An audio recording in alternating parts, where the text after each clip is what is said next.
everyone, this week we are back with another video. Today we are going to be testing a design I came up with for making blank rivets. I already fabricated the first iteration of this design at my grandfather's machine shop, and today we're going to be testing it out to make a 1/4 inch blank rivet.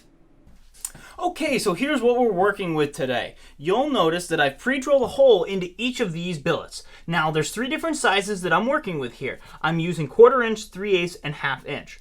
The idea here is that I'm going to be able to take my blank rivet stock, such as a piece of 1/4 inch like this one, and put it down into the hole that I've drilled. From there, assuming that I've pre-cut this to a length such that it sticks out only about 1/2 inch from the top of this header, I'm going to then be able to take this rivet header, which has a standard hemispherical rivet head shape drilled into it, and put it over top of that blank rivet piece, and I'm going to be able to hammer it down into it such that the top becomes formed into a standard rivet head. Now that's the theoretical idea. How it works out in reality is a whole other question.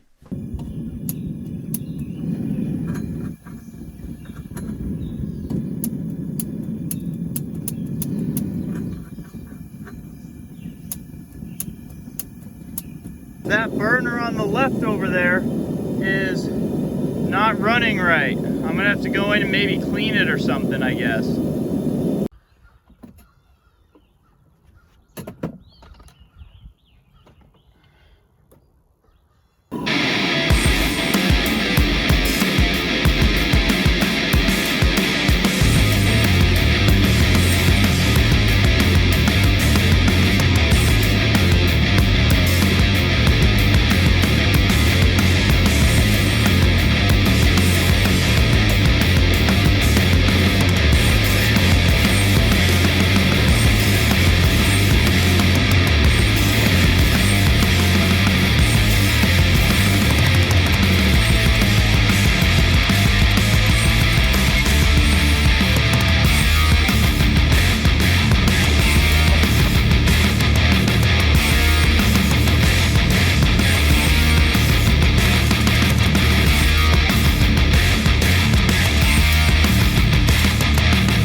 Okay, I'm really pleased with how well the design worked. My grandfather only had one size ball end mill to make the rivet head shape, so I had to go with that size hemisphere here.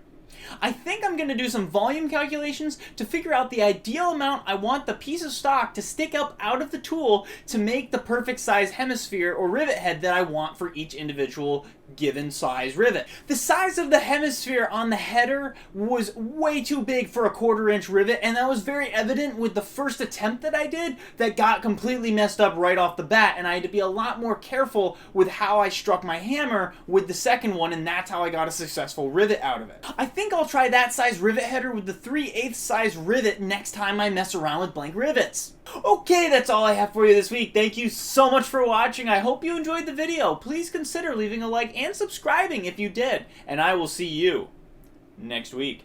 Bye!